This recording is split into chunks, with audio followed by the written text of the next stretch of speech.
And this afternoon, I'm going to be sharing a lesson that I did with my students, high school students, mostly ninth graders, and they're English language learners.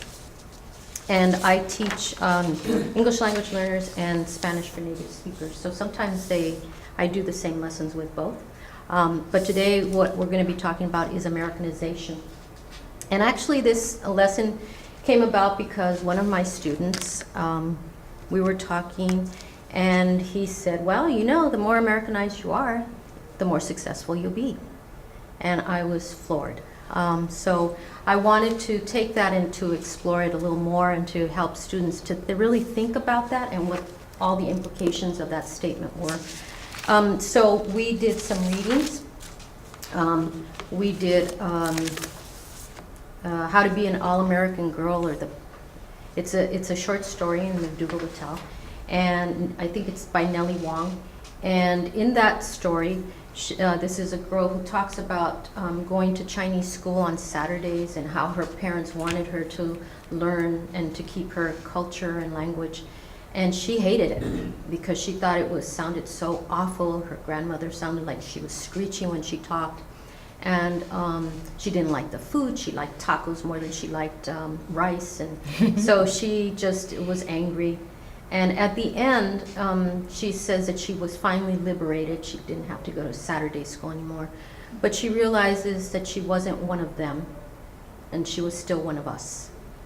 And the statement at the end leaves students thinking, what does she mean by that? And so I had them think. And there's a lot of conversation, a lot of discussion in my class because my students are English language learners. And so one of the standards, and I just want to share these, the English language development standards now are in 3 categories. There's the emerging, the expanding, and the bridging. So these are beginners, these are intermediates, and these are the advanced students, but now they're being called bridging classes. So my students are, the students I work with are 7-8, level 7-8, so this is bridging. It's the last class before they go into regular English classes. And so one of the challenges that I have is that I work in a district where the majority of our English learners now are Asian. And they can write, sometimes beautifully, but they don't speak. They don't speak. And so one of the challenges for me is always to involve them and to develop those oral skills. So I take these standards very seriously when it states that they should have oral opportunities. And this is something that I've been sharing with my colleagues at schools, is that I'm not the only one. You need to make room in your curriculum, in your classes, so that they have opportunities to speak. And you have to shelter that. You have to give them the language so that they can be academically successful in your content area. So hopefully they're beginning to hear me. So, but for example, this one, supporting opinions and persuading others. They have a really hard time with that because in Asian cultures, many times, you don't question what you read. You don't question someone who is already deemed an expert. And to do that is to lose space for yourself. So we have conversations about this at the beginning of the year and how it's different in the society. And this is a very verbal society. And one of the things I share is how I was a silent. I too am an English language learner, and I was silent. And what brought me out of that was the realization that I had to be the voice for my family. So I had to translate for them, I had to speak for them, or we were invisible. And effectively, if you can't speak in this society, you are invisible and you have no power. So that, language is power. They come out of my room saying that, language is power. So they begin to realize, and I say, you're not going to get out of here without learning to speak and to voice your opinions. So, and that's part of being in a democratic society. So they do that. They do a lot of cooperative work. They share. So these new standards in the English development talk a lot about explaining ideas, sharing what you have, the knowledge base that you have. So I really take these and have my students work with them. Evaluate language choices. So when we looked at that piece about being an All-American girl, we looked at how she put the words, how she helped us see that for her the language was really loud, and when she thought of French, she thought of perfume, and it was soft and beautiful. And so the language that she used was very evocative. So language choices, we do a lot of language study when we read texts, so that by the time they have the opportunity to write for me, they have all this in their toolkit. We also look at the writing standards. These are the writing standards for 9 through 12, and what they were writing about. After they had read the All-American Girl, I shared with them a piece that I wrote called Con Respeto, I Am Not Richard Rodriguez. And Richard Rodriguez is a very famous writer and commentator on NPR. He used to be on NPR, but he's now in the Bay Area. Anyway, he wrote a book called Hunger of Memory, and I share it with them. And I tell them that the basic premise, Richard Rodriguez didn't speak English. He spoke Spanish at home, an extended family in the Valley here in California. And one of his teachers went to his home and told his parents to stop speaking Spanish to him because it was a detriment and they were only going to hold him back. And so his parents, wanting to be good parents, said okay. So they stopped speaking Spanish to him, and he even talks in his book about how his home, which had been so full of laughter and so happy and so gregarious, became silent. Because now the children couldn't speak to the parents and the parents couldn't speak to the children. But he says that at the end, his whole premise is that, yes, he got rid of his language and his culture, but he was successful. And that was the price that you have to pay. And so when I read this book, I was really upset, and that's what led me to write Con Respeto, I'm Not Richard Rodriguez. So I said, I'm going to share a piece that I wrote, and I was published. And they, oh, this is great. And so I read it to them. They had their copies. They marked it all up. And I make some statements and assertions in there that, the price that Richard Rodriguez paid is too high a price, I feel. And that nobody should be asked to give up their language and their culture in order to be successful or to be deemed an American.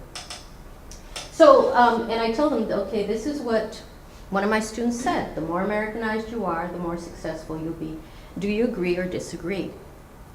And so, first of all, they had to come up with a definition of what does it mean to be Americanized. And it was really interesting. A sellout. A brownie. Anyway, so they define Americanized, and we came up with the definition of the way you dress, eat, the things you eat, the way you act, and the way you think. Changes because you try to be like people who live in the United States.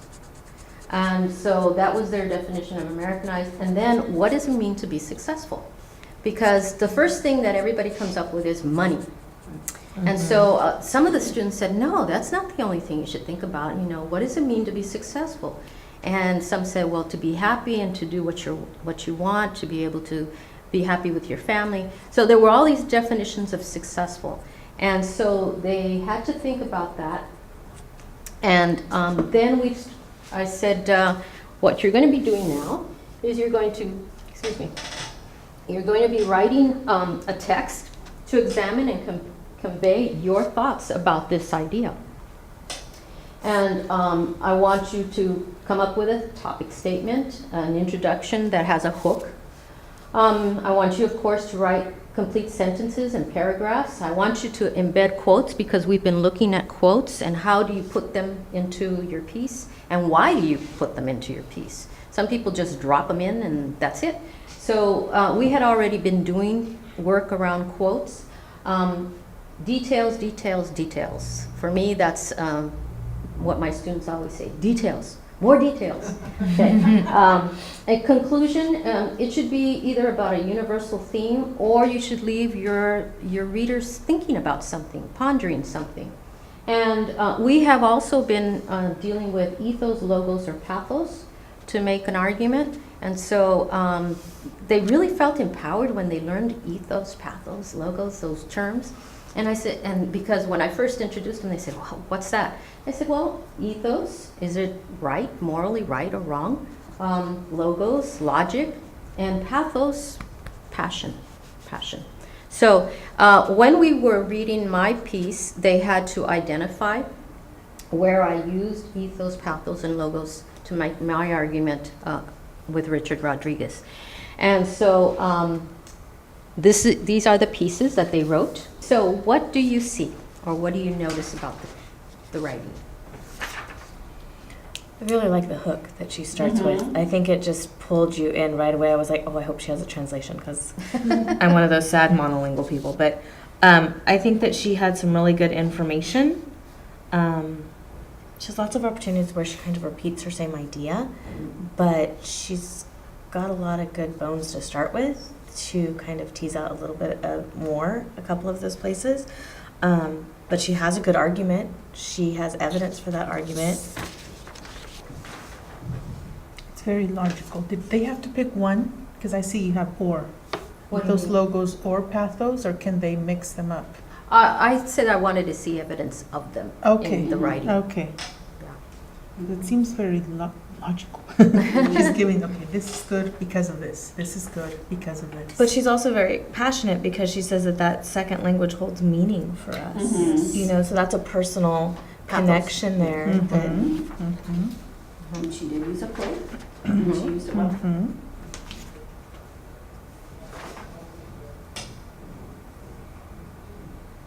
Go ahead. No, it just must give you a chuckle when you read these, to hear your, as Mona Altman says. Who is that wonderful, successful person? Yeah. Yeah. It's sort of nice. Sort of nice. Yeah. It is. It's great. They have good role models. Mhm. They need to see that. Yeah, I would say there is a line of reasoning here. I think she could do more of, there needs to be like more connective tissue. It's ideas that need more,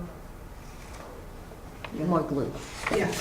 Two examples. Yeah. She has, when she says, I think people who are monolingual think less of people who are bilingual, and if she had an example, there are several instances there where I think she's giving her opinion and substantiating with her own experience would strengthen the piece.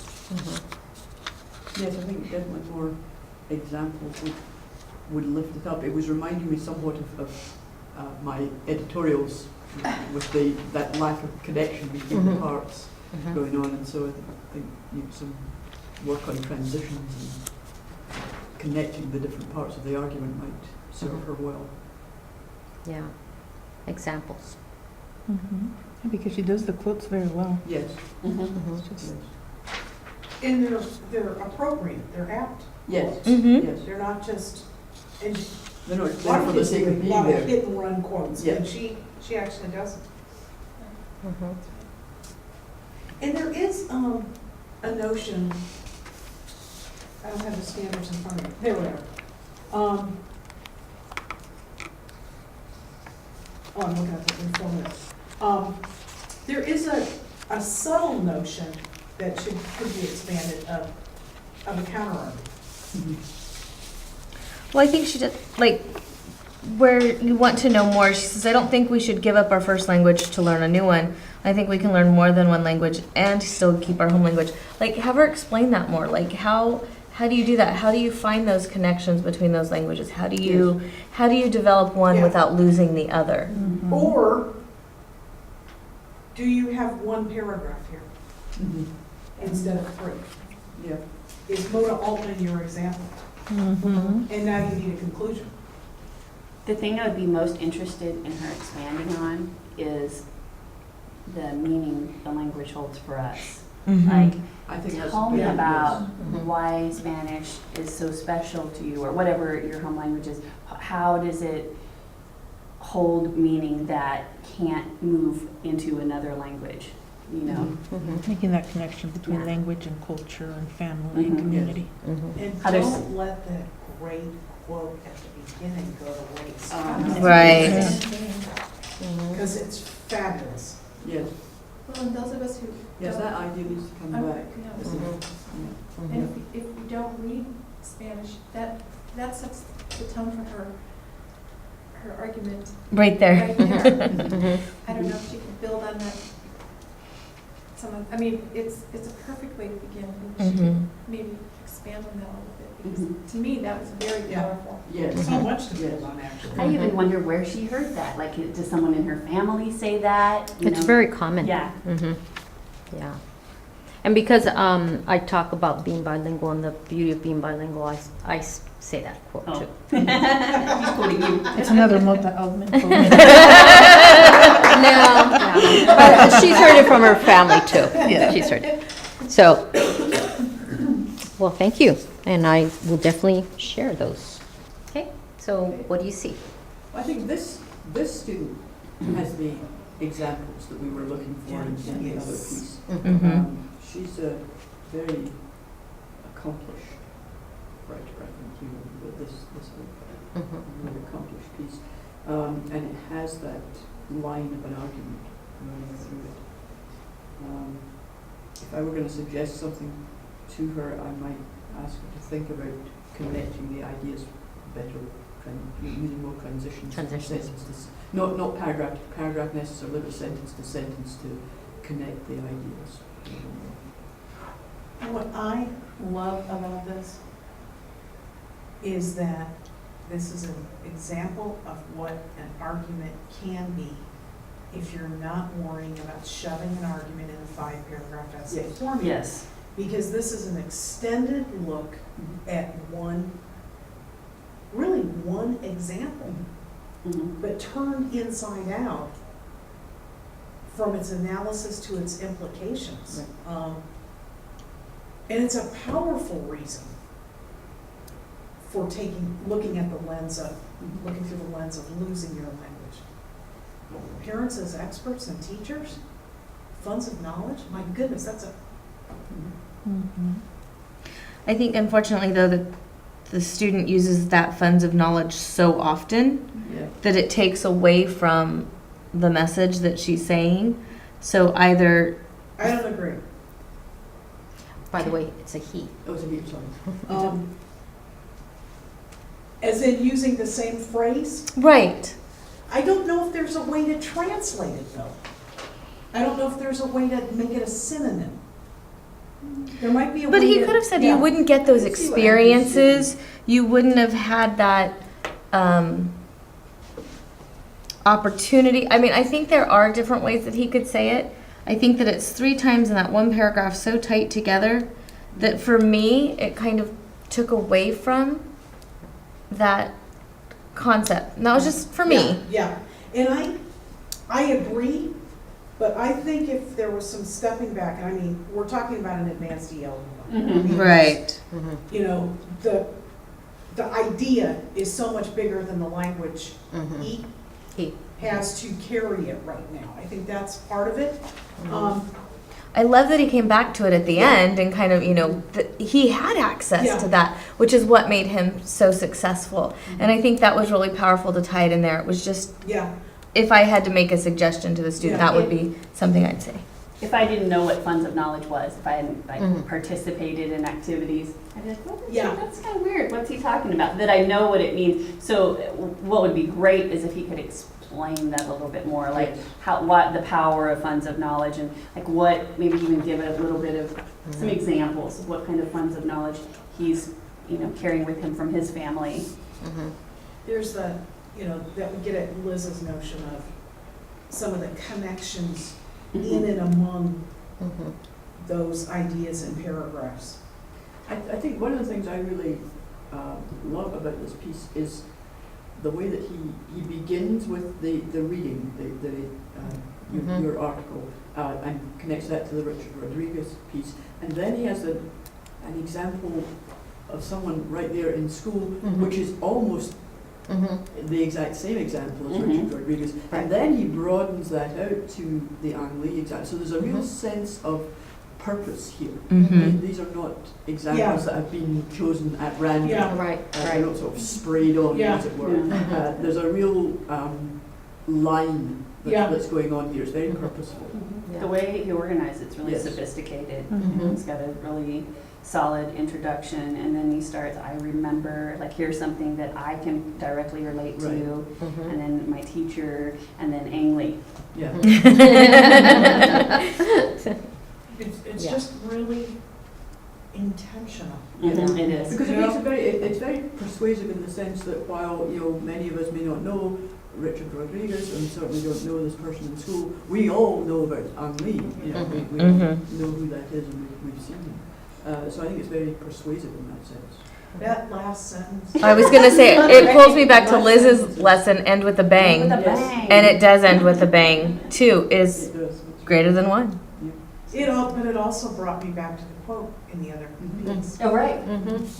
That's right. Which lets you know how rich, Norma, the discussion about this Mhm. was. Exactly, yes. Mhm. Well, and that he was able to make that connection between funds of knowledge and, the culture and language. Mhm. That's beautiful. Yes. Yeah, Yeah. yeah. I was very, very impressed when I read this. I thought, wow, you really connected the dots. Yeah. Were those things kind of brought up separately? Did you make that connection? We talked about who's successful. Who do you consider successful? What makes them successful? Mhm. And so they had discussions in their table groups, and then they brought it out to the whole group. We also talked about are all people who are Americanized successful? Does it equate? Uh-huh. Does one Yeah. equate? And vice versa. And a lot of them were talking about, well, there's a lot of people, the richest man in the world, the YouTube guy, he's Asian, and I didn't know that, and all these other people they brought up. So they were talking about, there's a lot of people in the world who are successful and they're not Americanized. Mhm. And so that took it way out to the Yeah. other end, but then they Yes. brought it back. So it was really interesting to hear their discussions and to see where they went with it, and how it informed their writing when they finally sat down to write. But I can't, for me, modeling. Mhm. The fact that I had this article to share with them, Mhm. and that within that article we could underline and highlight ethos and pathos and logos and show how that made your argument stronger, so that then they could say, oh, okay, if I do that in my writing, then it's going to be more powerful and a stronger argument. And that to me it's what teaching is all about, and the opportunity for them to discuss. Yeah. Constantly discuss before they write. I mean, I give essay tests as a final and as a midterm, and before they start writing, I usually give them 5 to 10 minutes. Discuss the prompt with your table, and at the end, the buzzer goes off. Okay, now you start writing. Yeah. So they get to choose if they want to talk about it at the beginning or if they want to talk about it at the midpoint. So it's just something that, the standards are reminding us that this is the way students need to engage with the topic that they're going to write about.